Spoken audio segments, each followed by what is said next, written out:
जो गरीबी में जिंदगी जीने को मजबूर हुए लोग, ये कौन लोग हैं? कभी जाइए इनका जात पूछ कर आइए। आप अभी हमारे सामने देखिए, कैमरा आप घुमाइए उधर, इनसे पूछिए जाकर, आप पूछिए जाकर कि कौन लोग हैं। आपका क्या नाम है? नाम है शुभम कुमार। शुभम कुमार। कौन कास्ट?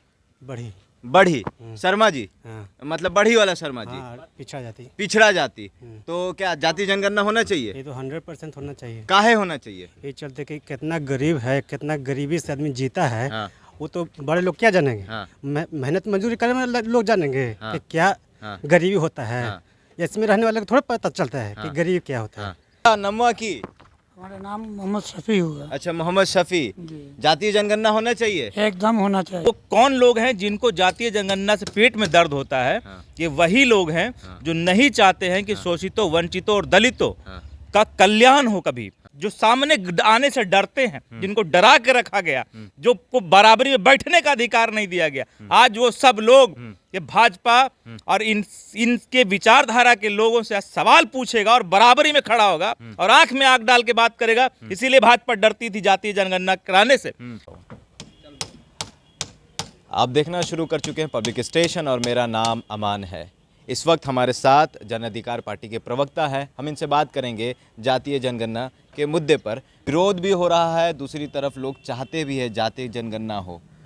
क्यों? जातीय जनगणना की मांग शुरू से रखी गई जी। और जन अधिकार पार्टी और हमारे नेता माननीय पप्पू यादव जी। जी जिस विचारधारा को मानते हैं, उस विचारधारा में ये कहा गया है कि जातीय जनगणना जात के आधार पर पूरे देश में, बिहार में नहीं, पूरे देश में जात के आधार पर जनगणना होनी चाहिए। और आप हमसे सवाल पूछिएगा कि क्यों होनी चाहिए। मैं आपके चैनल के माध्यम से कुछ लोग जो विरोध कर रहे हैं जातीय जनगणना का, वो मैं भी देख रहा हूँ। तो मैं आपके चैनल के माध्यम से आपके दर्शकों को ये बता देना चाहता हूँ कि कौन लोग हैं जो जातीय जनगणना का विरोध कर रहे हैं और क्यों विरोध कर रहे हैं। तो वो कौन लोग हैं जिनको जातीय जनगणना से पेट में दर्द होता है? ये वही लोग हैं जो नहीं चाहते हैं कि शोषितों, वंचितों और दलितों का कल्याण हो कभी। ये वही लोग हैं जो चाहते हैं कि शोषितों, वंचितों और दलितों, पिछड़ों को गुलाम बनाकर रखा जाए। ये एक वही सोच है जो जातीय जनगणना का विरोध कर रही है। और ये विरोध कोई आज से नहीं हो रहा है, ये विरोध शुरू से जातीय जनगणना का ये लोग करते आए हैं। ये लोग चाहते हैं कि कुछ लोगों का गुलाम बनकर पूरा एससी समाज, पूरा एसटी समाज, पूरा ओबीसी समाज, इन सारे लोगों का गुलाम बनकर रहे, गुलामी की जिंदगी जीने को मजबूर रहे। ये वही लोग हैं जिनके पेट में जातीय जनगणना के नाम से दर्द होने लगता है। और जातीय जनगणना का विरोध जो आज सरकार कर रही है, सरकार में 17 सालों से सरकार मिलीजुली सरकार चल रही थी। ये बिहार के अंदर जातीय जनगणना, नीतीश कुमार जी ने इसको सदन से पारित हो गया, ये बात रख दी गई और फाइनल हो गया। इसके लिए मुख्यमंत्री जी को बधाई हो और बिहार की जनता को मुबारकबाद हो कि उन्होंने बहुत बड़ा साहसी कदम उठाया। मगर ये कदम आज नहीं और पहले भी उठाया जा सकता था और पहले लिया जाना चाहिए था कि जातीय जनगणना ही एकमात्र आधार है जिससे बीजेपी के पेट में दर्द होगा।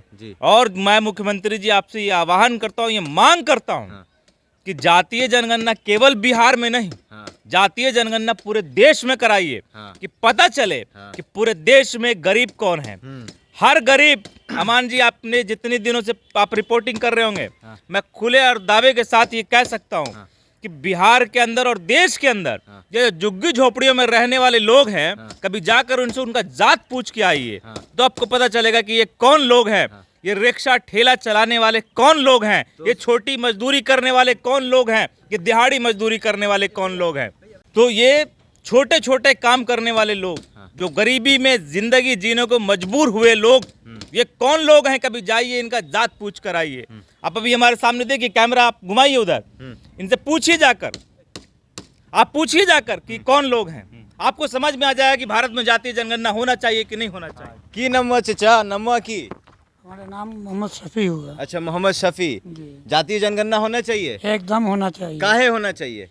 इसलिए कि हमारी गरीबियों के ऊपर और जितने भी लोग ऐसे हैं वो लोग अपना जीते हैं और खाते हैं, हम लोग को बहुत काफी तकलीफ होता है। अच्छा, तो जातीय जनगणना होना चाहिए? एकदम जरूरी है। लेकिन इससे कि हम लोग को कुछ आगे के भविष्य पैदा हो। लेकिन जो लोग इसका विरोध कर रहे हैं उनको क्या कहिएगा, जो लोग नहीं चाहते हैं कि जातीय जनगणना नहीं हो? क्यों? उसके लिए हम लोग विरोध करें। हम लोग विरोध करें। आप लोग लड़ाई लड़िएगा? एकदम लड़ेंगे। चलिए, जातीय जनगणना की जो लड़ाई है लड़ेंगे। आपका क्या नाम है? नाम है शुभम कुमार। शुभम कुमार, कौन कास्ट? बढ़ी। बढ़ी शर्मा जी, हाँ मतलब बढ़ी वाला शर्मा जी, हाँ, पिछड़ा जाती। पिछड़ा जाति। तो क्या जाति जनगणना होना चाहिए? ये तो 100% होना चाहिए। काहे होना चाहिए? ये चलते कि कितना गरीब है, कितना गरीबी से आदमी जीता है, हाँ। वो तो बड़े लोग क्या जानेंगे। हाँ। मेहनत मजदूरी करने वाले लोग जानेंगे हाँ। कि क्या हाँ। गरीबी होता है। हाँ। इसमें रहने वाले को थोड़ा पता चलता है कि गरीब क्या होता है। हाँ। आप समझिए बात को। जी, इसलिए जनगणना होनी चाहिए। अच्छा। ये 100% होनी चाहिए। लेकिन कुछ लोग इसका विरोध कर रहे हैं। और विरोध करेंगे नहीं, हाँ। उनको पेट यही कैसे पैसा जाएगा। हाँ। अरे उनको चाहिए ना पैसा, हाँ। इसीलिए वो विरोध करवे करेंगे। भाजपा नहीं चाहती कि जाति जनगणना हो। भाजपा हाँ। तो महाघटी आदमी है। भाजपा, तब क्या, बीजेपी घटिया पार्टी है। तब क्या, अगर नहीं अथी करवाती है जनगणना तो महाघटी आदमी है, अच्छा। पार्टी है। और पॉकेट का खर्चा भी मतलब उसी से तो भरता है। आओ क्या, अरे उसको कहाँ से आवेगा। हाँ। जी बताइए। चलिए, ये थे शर्मा जी, वो थे मोहम्मद, क्या नाम बताया? मोहम्मद शफीक जी, जो एक मुस्लिम समाज से हैं और एक हिंदू समाज से हैं, और हिंदू समाज में बड़ी जाति से आते हैं, और दोनों का कहना है कि जातीय जनगणना होना ही चाहिए। जो लोग इसका विरोध करते हैं, हम भी इस लड़ाई में, मतलब इनका भी हाथ योगदान रहेगा। अब आपसे हम एक सवाल करते हैं कि संजय जायसवाल, आप अमीरी और गरीबी की बात कर रहे थे कि कौन अमीर है कौन गरीब है, तो संजय जायसवाल तो कहे हुए किए थे कि अमीरी और गरीबी की गणना हो जातीय जनगणना की जगह।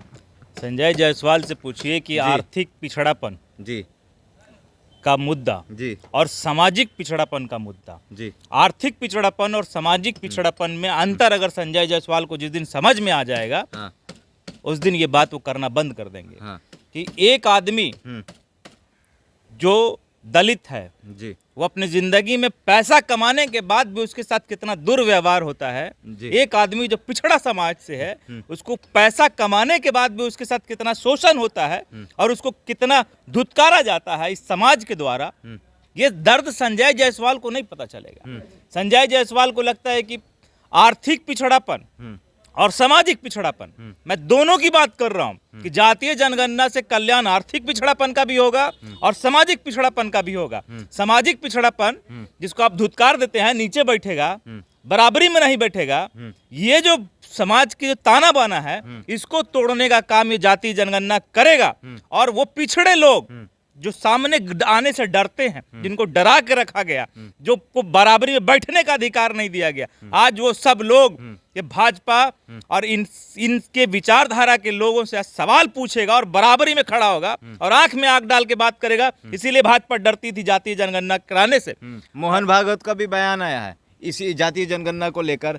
मतलब ये उन्होंने कहा है कि हमको अखंड हिंदू राष्ट्र नहीं बनाना है, विश्व गुरु नहीं बनाना है, मस्जिदों में शिवलिंग नहीं खोजना है, मस्जिदों में शिवलिंग खोजने के लिए आरएसएस अब कोई आंदोलन नहीं करेगी, मस्जिदों में खोजने के लिए आरएसएस अब कोई आंदोलन नहीं करेगी। चलिए, आपने बहुत अच्छा से ये बात कहा, सवाल उनके लाइन को आपने 3 बार रिपीट करके कह दिया कि अब कोई आंदोलन नहीं करेगा।